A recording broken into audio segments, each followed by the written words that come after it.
Tranche de couple, La vie, le drama et le monde coloré de Guillaume et Max. saison 4. Bonjour, bonsoir, nous sommes Guillaume, et Max et on vous souhaite la bienvenue dans ce 15e épisode de la saison 4 de Tranche de couple, épisode qu'on a choisi d'intituler « À l'Est, rien de nouveau ». ou presque. Comme d'habitude, on vous invite à vous abonner à ce podcast pour être notifié des nouveaux épisodes diffusés le lundi tous les 15 jours. On se retrouve entre-temps aussi sur notre page Facebook, notre compte Twitter, toujours tranche le chiffre de couple, comme le nom du podcast, ou par email sur tranche le chiffre de couple@gmail.com. Enfin, n'hésitez pas à partager cet épisode s'il vous a plu, on espère que vous allez aller au bout. Et on commence tout de suite par notre rubrique Actu, et Guillaume, aujourd'hui c'est toi qui commences. Et oui, aujourd'hui, je vous propose la première version, enfin le premier tome d'une rubrique qui en comptera deux, Géorgie-Moldavie, petit état des lieux de ces anciennes républiques satellites de l'URSS au regard de la guerre en Ukraine. La dissolution de l'URSS le 26 décembre 1991 a formalisé l'indépendance de 14 républiques de taille et de populations diverses, aux frontières constituées sur des bases parfois fragiles, qui conduisent notamment aujourd'hui à, par exemple, la guerre larvée entre l'Arménie et l'Azerbaïdjan. Un certain nombre de ces républiques étaient davantage influencées par des aspirations pro-européennes, les pays baltes, l'Ukraine dans une moindre mesure, l'Arménie, la Moldavie, la Géorgie, qui ont conduit notamment à l'accession des trois républiques baltes à l'Union européenne en 2005 et à la mise en place d'un processus d'adhésion pour l'Ukraine, la Moldavie et la Géorgie.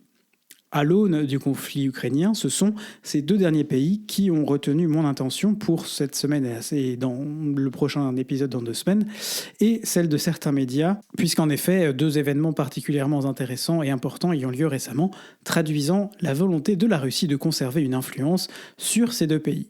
Comme l'Ukraine, en effet, on en avait parlé d'ailleurs l'année dernière, un peu après le déclenchement de la guerre, il y a dans ces deux pays 2 communautés politiques assez distinctes, l'une plutôt pro-russe et l'autre plutôt pro-européenne, qui ont également partagé plus ou moins pacifiquement le pouvoir, mais aussi donné lieu à des révolutions, comme en Ukraine, affaiblissant d'autant l'influence russe dans le pays par la même occasion. Sur ce premier point, on va se tourner vers la Moldavie et plus précisément sur la Transnistrie, région autonome à la frontière avec l'Ukraine où stationnent depuis 30 ans près de 2000 soldats russes, empêchant toute réintégration de la région au pays, après que la Russie ait, dans sa grande tradition, comme elle est en train également de le faire sous nos yeux en Azerbaïdjan, au Haut-Karabakh entre l'Azerbaïdjan et l'Arménie par exemple, gelé le conflit qui opposait à la dissolution de l'URSS, les séparatistes et la Moldavie. Alors, par geler le conflit, on entend elle a envoyé des troupes dans la région, et puis elle considère que ces troupes restent pour officiellement la pacifier, mais ça veut dire aussi que personne ne peut attaquer cette région sans attaquer la Russie. Et donc, attaquer cette région, c'est prendre le risque de se retrouver avec la Russie aux fesses. Et ça, jusqu'à il y a peu de temps, personne n'avait envie que ça arrive. Le nom de la Transnistrie, qui signifie au-delà du Dniepr, est d'ailleurs un nom à une consonance occidentale qui est d'origine roumaine. Mais le nom russophone, Predniestrovie, près du Dniepr, très littéralement, ont chacun leur propre signification géopolitique. Des territoires limités à la rive gauche du Dniepr pour les uns, des territoires plus larges de chaque côté, situation actuelle de fait de la Transnistrie pour les autres. Or, le pouvoir en place en Moldavie actuellement, plutôt pro-européen, a adopté début février une loi pour lutter contre le séparatisme visant particulièrement les groupes politiques pro-russes pour lesquels la séparation n'est pas un problème. Cependant, pendant des années, le pouvoir en place n'a pas voulu entrer dans une confrontation directe avec Moscou qui aurait conduit à un conflit à l'issue incertaine entre 2 entités de taille très différente, un peu David contre Goliath. La guerre en Ukraine a rabattu les cartes et changé la donne cependant.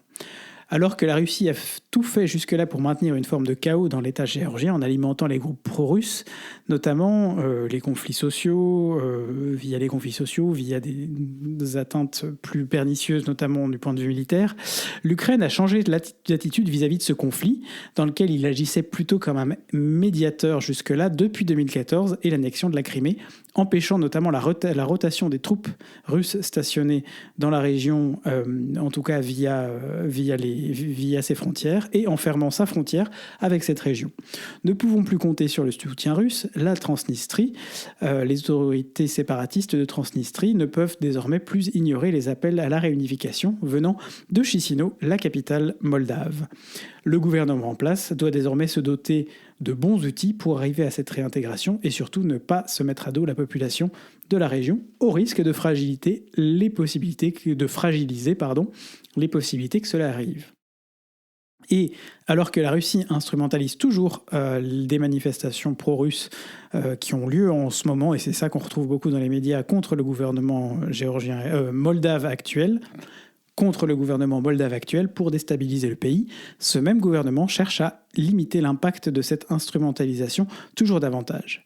Par ailleurs, l'Union européenne, avec laquelle la Moldavie souhaite se rapprocher, envisage et a proposé récemment d'envoyer une mission civile de conseil pour notamment renforcer les compétences du pays en matière de sécurité et de gestion de ce genre de moments compliqués. Merci beaucoup Guillaume, et effectivement la Moldavie, c'est ce que d'aucuns pourraient dire être le prochain pays dans la liste dans la visée de Poutine. Et donc l'Union européenne, effectivement, y porte un œil attentif. Absolument. Max, c'est à toi maintenant et tu vas nous emmener encore plus à l'Est puisque tu vas nous emmener en Chine. Enfin, pas vraiment, en vrai. Toujours plus à l'Est. Oui, je voudrais vous parler aujourd'hui d'un récent développement inquiétant. Pour la première fois, on a la preuve que des entreprises chinoises ont fourni des équipements militaires à la Russie. Donc, dans un article qui a été publié cette semaine, Politico a révélé que des entreprises chinoises, dont une est liée au gouvernement, a envoyé en Russie du matériel à utilité militaire. Qu'on se rassure, même s'il n'y en a qu'une qui est liée au gouvernement, on n'exporte pas des armes ou du matériel militaire d'un pays comme la Chine sans que le gouvernement soit au courant et donne son aval. Bref, ce sont des documents commerciaux et douaniers qui ont révélé ces livraisons qui ont eu lieu entre juin et décembre 2022. Alors concrètement, les documents font état de plus de 1000 fusils d'assaut, présentés comme des fusils de chasse, prenez-nous pour des jambons, et il s'agit aussi Mais de c'est important livraisons... la chasse en Sibérie notamment. Oui, c'est important. Il s'agit également de 12 livraisons de stock de pièces détachées de drones. Vous savez, c'était un vrai sujet pour les drones, pour les Russes, mais aussi de 12 tonnes de gilets pare-balles. Alors à ce stade, difficile de dire si ce n'est qu'une toute petite partie d'un plus large soutien militaire, mais dans tous les cas, c'est la confirmation d'un soutien effectif de la Chine à la Russie, qui, rappelons-le, est l'agresseur, ce qui fait une sacrée différence pour ceux qui pourraient éventuellement dire que les Occidentaux aident aussi militairement l'Ukraine, et donc il n'y a pas de raison que d'autres pays n'aident pas la Russie. Bah oui, mais il y en a un qui est agresseur, il y en a un qui est agressé. Alors c'est la première fois que la Chine est prise la main dans le sac, puisqu'elle en était restée à une position intermédiaire au plan politique, affichant quand même son soutien à la Russie, mais néanmoins disant ne pas vouloir s'engager dans le conflit. Alors si le volume dont on parle n'est pas immense, au vu des volumes de munitions consommés par la Russie au quotidien par exemple, le fait qu'il laisse ces livraisons se dérouler est une évolution majeure, peut-être aussi pour tester la réaction de la communauté internationale. Alors les réactions en Europe ne se sont pas fait attendre. Le ministre tchèque des Affaires étrangères, Jan Lipavský, a dit qu'il était très déçu que la Chine ne remplisse pas ses obligations comme membre permanent du Conseil de sécurité, alors que nous sommes face à une violation claire et brutale de la Charte des Nations Unies. Personne, y compris la Chine, ne devrait soutenir l'agresseur, que ce soit politiquement ou matériellement. Le ministre des Affaires lituanien, Gabrielius Landsbergis, a considéré que nous ne devions pas accepter des alliances contre la sécurité de l'Europe et que cela ne devait pas être sans conséquence. Et du côté du Parlement européen, même tonalité, le président de la délégation Chine du Parlement européen a déclaré que Pékin avait été prévenu que tout soutien matériel à l'agression russe contre l'Ukraine de la part de la Chine serait un développement de nature très grave. La Chine ne peut ignorer que cela aura des conséquences, et il a appelé à ce que toute information relative à ce soutien soit évaluée attentivement, confirmée, appelant ainsi les États membres à partager aux commissions parlementaires les renseignements sur ce sujet et appelant aussi à rendre ces informations publiques. Si on arrive à prouver que la Chine a effectivement été pris la main dans le sac, ce serait un coup dans la posture internationale de la Chine. Je me permets une remarque très personnelle, mais c'est quand même un sacré échec si jamais les renseignements américains ne sont pas les premiers à avoir détecté cette affaire, en fait. Ceux qui sont supposés avoir l'œil partout. On ne sait pas d'où viennent les informations. Parfois, les renseignements, les services de renseignement Tout ce que je sais, c'est que je ne sais pas. ont intérêt à... il est arrivé dans le passé que les services de renseignement fassent fuiter des informations dans la presse. Voilà, on connaîtra sans doute jamais les détails. Peut-être que cette information a été utilisée dans des canaux bilatéraux privés entre les États-Unis et la Chine. Vous savez qu'à un moment donné, les États-Unis avaient un peu levé le ton vis-à-vis de la Chine. Voilà, la diplomatie, c'est aussi parfois utiliser des informations directement sans forcément les communiquer à la presse. Affaire à suivre, donc. Merci Max. Alors une deuxième petite, pas petite, mais brève, mais néanmoins importante, qui nous amène à l'Est, en Russie pour changer, et qui concerne le plus grand de tous les Russes, Vladimir Poutine. Oui, alors en fait, cette nouvelle nous amène pas si à l'est que ça, mais plutôt au nord par rapport à Bruxelles, à La Haye, là où se trouve le siège de la Cour pénale internationale. Aux Pays-Bas. In the Netherlands. Exactement. Donc la Cour pénale internationale a émis un mandat d'arrêt à l'encontre de Vladimir Poutine, effectivement. Alors pour quelles raisons, quelles conséquences ? On essaie de décrypter cela avec vous. Le 17 mars, donc, la Cour pénale internationale a émis un mandat d'arrêt pour crime de guerre s'agissant de la déportation d'enfants ukrainiens en Russie et le transfert forcé d'autres enfants vers les territoires ukrainiens occupés de l'est du pays. Les juges ont estimé qu'il y avait des motifs raisonnables de croire que Vladimir Poutine était personnellement responsable de ces crimes. En parallèle, un deuxième mandat d'arrêt a été émis à l'encontre de la commissaire russe aux droits de l'enfant, du fait de la déportation de centaines d'enfants retirés d'orphelinats et de foyers en Ukraine et qui auraient été confiés à l'adoption en Russie. Alors au départ, ceci était présenté comme une mesure humanitaire par la Russie, mais cela montre en réalité l'intention de retirer définitivement ces enfants de leur propre pays. Le président russe a signé des décrets visant à accélérer l'attribution de la citoyenneté russe aux enfants ukrainiens et ainsi faciliter leur adoption. Décrets qui vont en réalité constituer des pièces à conviction dans le cadre d'un futur procès à La Haye, si tant est que Poutine y soit un jour transféré. Selon les autorités ukrainiennes, plus de 16 226 enfants auraient ainsi été déportés en Russie depuis le début du conflit. C'est dramatique et c'est... les chiffres, 16 226 enfants, bref. Déportés dans on ne sait pas quelles conditions, on ne sait pas à quel endroit. Et on ne sait pas dont les parents n'ont plus aucune nouvelle. C'est arraché. Alors, une fois le mandat d'arrêt émis, la CPI compte sur la coopération des États pour exécuter les mandats, puisque la Cour ne dispose pas de sa propre force de police. Alors, les pays qui ont ratifié son statut, 123 à ce jour, ont l'obligation de coopérer en ce sens. Par ailleurs, les enfants sont aussi protégés par les conventions de Genève, ce qui en théorie oblige les États qui les ont ratifiés, dont la Russie, à juger sur leur sol ou à extrader les auteurs de tels actes. Alors dans l'absolu, ce mandat va compliquer les déplacements de Vladimir Poutine à l'étranger, parce qu'il risque d'y être arrêté s'il se déplace dans un des 123 pays qui ont ratifié le statut de la Cour pénale internationale. Ouais. Et si c'est pas par le gouvernement, parfois la justice de ces pays peut aussi être saisie par des ONG. C'était le cas lorsque le président du Soudan s'était rendu en Afrique du Sud pour une réunion de l'Union africaine. Et il avait dû quitter le pays en catimini, donc c'était en 2015, parce que les ONG avaient saisi la justice et qui risquaient d'être arrêtés. Alors comme Washington et Pékin, Moscou considère que la CPI n'est pas compétente pour poursuivre les ressortissants d'États n'ayant pas ratifié son traité. Le porte-parole du Kremlin a donc jugé nulles et non avenues les décisions de la CPI, se cachant derrière le fait que plusieurs membres permanents du Conseil de sécurité s'opposent à la compétence de la Cour. En fait, lors de l'adoption du traité en 1998, Moscou avait signé le traité, mais ne l'a jamais ratifié, tout comme justement les États-Unis, la Chine, l'Inde ou Israël. C'est marrant quand même, c'est des pays qui pourraient éventuellement avoir des choses éventuellement à se reprocher. Ça n'arrive jamais. Qui pourraient craindre d'être poursuivis. Non pas que forcément il y ait des choses à se reprocher, mais qui pourraient pas craindre d'être poursuivis. MDR. En 2016, Moscou avait rompu toute coopération avec la Cour lorsque la procureure de l'époque avait rendu des conclusions préliminaires sur l'occupation illégale de la Crimée, conclusions rejetées catégoriquement par Moscou et qui n'ont pas donné de suite. Bref, c'est un gros signal politique, mais ça ne va pas forcément changer les choses à court terme. Merci Max. Bon à l'Est, rien de nouveau, hein, ou presque. On en revient au titre de ce podcast, ma foi, fort bien trouvé. Et alors qu'est-ce qui se passe en Belgique, Guillaume ? Eh ben, je ne sais pas si la Belgique est à l'Est, en tout cas elle est sans doute à l'Est, notamment pour les Bretons par exemple.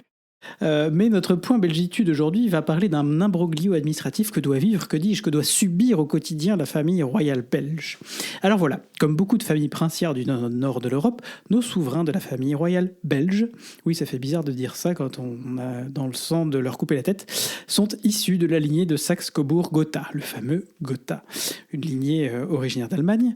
La princesse Esmeralda de Belgique, demi-sœur du roi tout petit pensionné Albert II, spécial dédicace à voter pour moi, utilise donc son titre de princesse comme nom de famille, son passeport n'en mentionnant pas d'autre. Pas simple pour réserver un billet d'avion. Et en effet, si l'usage a voulu que les descendants du roi sans limitation portent le nom de Belgique, prince de Belgique, princesse de Belgique, un arrêté royal de 2015 a voulu limiter cette pratique pour les remettre dans le droit chemin. Mais le droit chemin est compliqué quand on n'a pas forcément de nom officiel. Et c'est là qu'on entre dans un surréalisme tout en belgitude, puisque le nom qui devrait être attribué devrait être de Saxe-Cobourg, mais dans quelle langue ? Well, ça dépendra de la commune dans laquelle le ou la membre de la famille va se faire enregistrer. S'il se fait enregistrer en Flandre, comme par exemple le prince Laurent qui a longtemps habité à Tervuren, in Vlaanderen, ce sera Van Saxe-Cobourg. En communauté germanophone, ça n'est jamais arrivé, mais on ne sait jamais, ce serait von Saxe-Cobourg, à l'allemande. Et en Wallonie, de Saxe-Cobourg. Et à Bruxelles, pas vraiment d'information. Peut-être qu'ils peuvent alors choisir dans quelle langue ils souhaitent être enregistrés, ou alors que c'est le fonctionnaire d'état civil qui décidera dans quelle langue ils veulent les enregistrer. Quant à la dénomination de Belgique, eh bien les personnes qui la portaient déjà dans l'usage avant l'apparition de ce fameux arrêté de 2015 sont autorisées à la garder. Mais seuls désormais les descendants en ligne directe jusqu'au 2e degré du roi, du prince héritier ou de la princesse héritière, en l'occurrence princesse héritière, pourront désormais le porter avec son corollaire prince et princesse. C'est simple, mais c'est compliqué en Belgique. C'est vrai. Puis alors imagine si on s'appelait tous de France. On serait pas sorti. Il y a déjà Cécile de France. Qui est belge, by the way. Oh my goodness. Excellent ça, Max, excellent celle-là. Il l'a pas fait exprès, mais elle est très bonne. Ah je suis ravi d'enregistrer ce podcast avec mon coloc. Hein. Ça va, coloc ? Ouais, on se sent un petit peu coloc. Notre rubrique vie de couple, en fait, c'est plutôt vie de coloc en ce moment. Salut, t'es là ce soir ? Non ? Très bien, ok. C'est souvent moi que ça arrive, hein, mais quand ça m'arrive pas à moi, ça arrive à Max. On vous a déjà dit, on est toujours super bien calé au niveau de nos emplois du temps. Enfin, on peut quand même dire que ces 15 derniers jours, ça a globalement été boulot et dodo, quoi. Pas grand-chose. On a eu, on y reviendra, l'opportunité de prendre quelques respirations. Mais ouais, la coloc. Alors, comment est-ce qu'on continue à faire vie de couple quand on vit en coloc, Guillaume ? On essaye de se ménager des moments une fois de temps en temps. On s'appelle au téléphone dans la journée. On s'appelle au téléphone dans la journée, on s'envoie des messages, mais ça on le faisait déjà d'habitude. On se prépare, on se fait des petites attentions, on se prépare le thé le matin, on cuisine. On essaie de montrer qu'on compte toujours l'un pour l'autre, même si c'est pas forcément facile. C'est beaucoup, on en revient toujours, c'est beaucoup de la communication, c'est de se rappeler qu'on est là, que cette période va se terminer. Genre là, elle est plus ou moins finie quand même pour moi pendant quelques semaines là. Hein. Mis à part, c'est vrai que j'ai bossé un peu le samedi, mais en principe, ça devrait être plus cool. Hein, Max ? Ouais. Moi aussi, normalement, ça devrait se calmer un petit peu.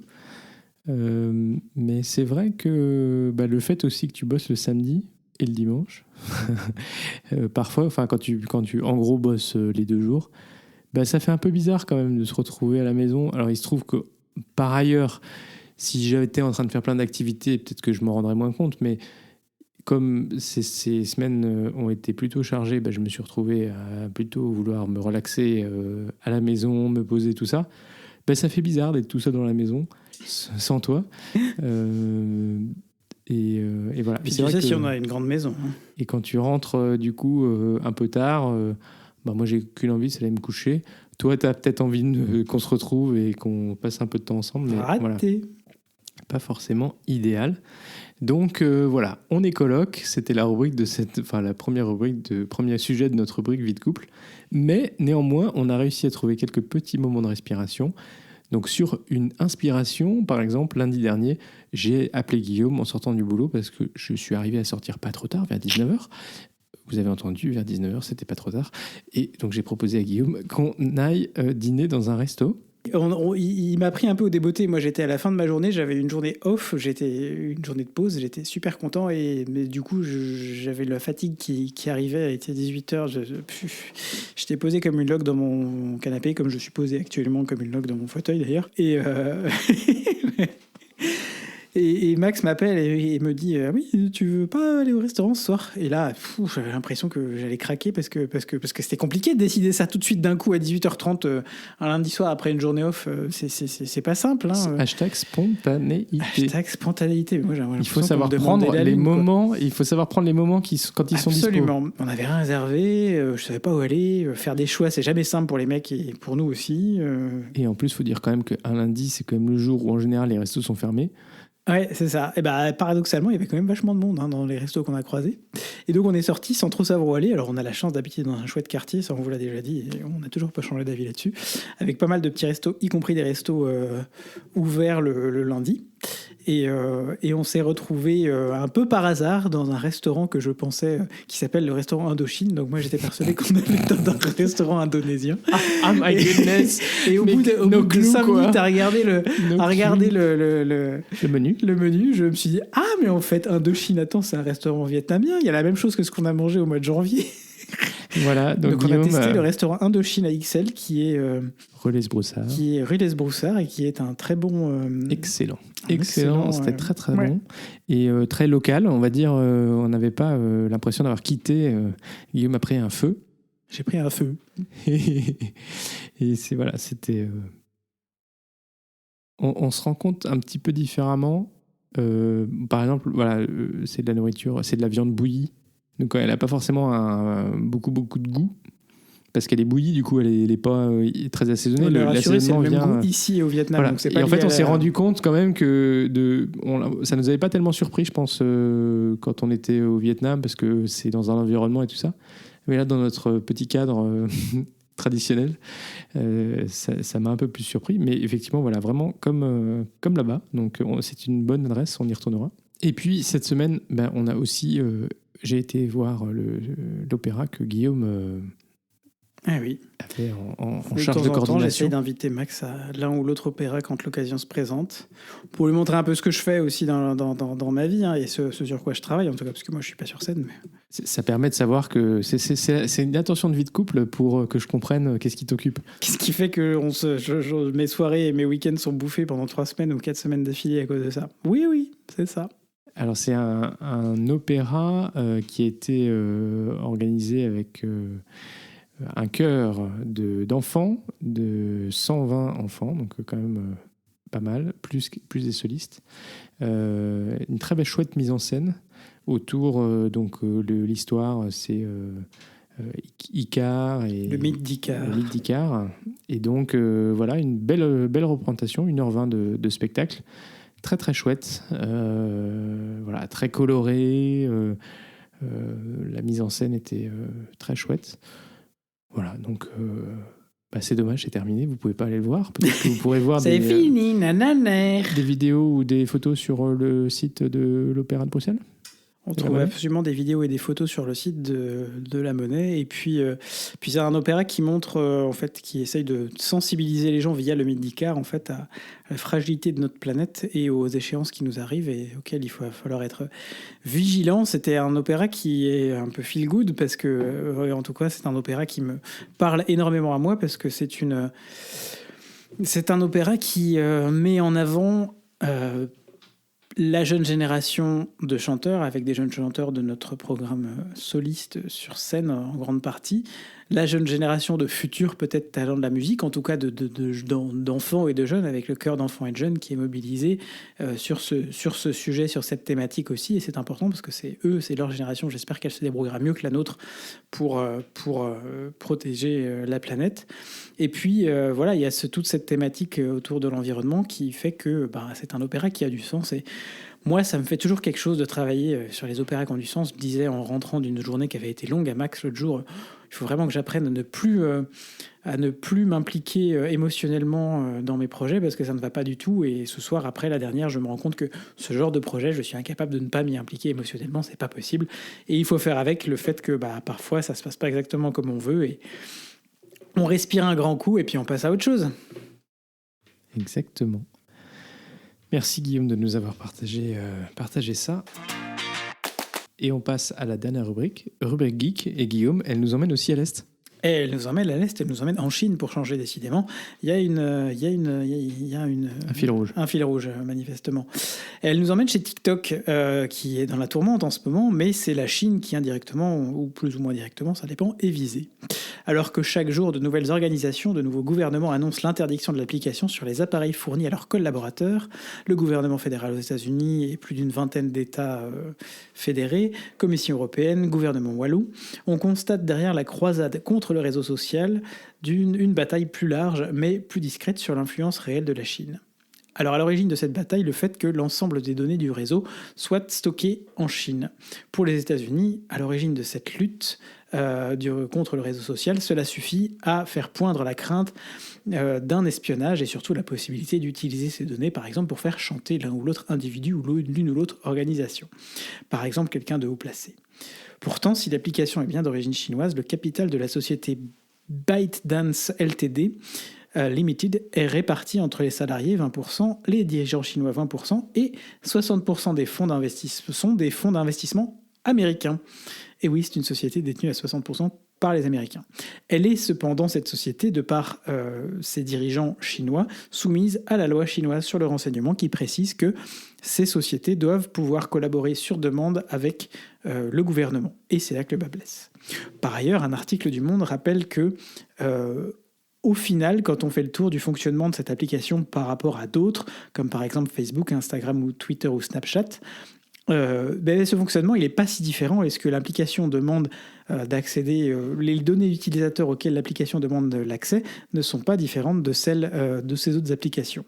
La grande différence, c'est que ce réseau social est l'un des premiers, si ce n'est le premier et le plus grand aujourd'hui, à être né en Chine et non pas dans la Silicon Valley.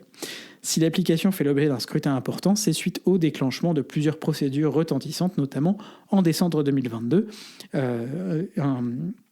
révélé par Forbes, l'espionnage de journalistes grâce à la géolocalisation. Depuis, le réseau a péniblement essayé de reprendre la main, mais le mal était fait alors que la défiance montait déjà depuis plusieurs mois, notamment dans un contexte compliqué de relations tendues entre les États-Unis et la Chine. On peut comprendre le principe de prudence souhaité par les institutions européennes. Mais on peut aussi s'interroger sur la portée réelle de ces mesures, notamment parce que les téléphones personnels ne sont pas concernés et peuvent tout autant être mal utilisés à des fins professionnelles. On peut utiliser son téléphone personnel pour lire ses mails, on peut l'avoir avec soi en réunion, voilà. Et donc ça fait plein de failles possibles pour lesquelles le réseau social pourrait tout à fait exploiter, puisqu'il demande entre autres l'accès au micro, l'accès aux photos, l'accès à un certain nombre d'applications tierces, comme n'importe quel autre réseau. En conclusion, on pourrait se demander en tant qu'Européens où sont stockées les données que l'on donne à Facebook, à Twitter, à Instagram ou à TikTok. La cohérence voudrait alors que la Commission européenne s'assure bien qu'elles sont stockées sur son sol. Or, par exemple, 2 employés de Meta, la maison mère de Facebook et Instagram, ont reconnu l'an dernier qu'il était difficile de savoir précisément où sont stockées les données des utilisateurs. Le réseau social ne pourrait donc pas se conformer à l'article 5 du RGPD qui stipule que les données doivent être traitées de manière licite, loyale et transparente et collectées à des finalités déterminées, explicites et légitimes. À titre personnel, je préférerais m'assurer que mes données soient protégées en Europe, mais pas seulement contre la Chine. Et oui, d'ailleurs, je me permets de faire une petite incise. On avait parlé déjà de Facebook, Meta désormais, et de sa gestion unifiée des données entre Facebook Messenger, WhatsApp et Instagram.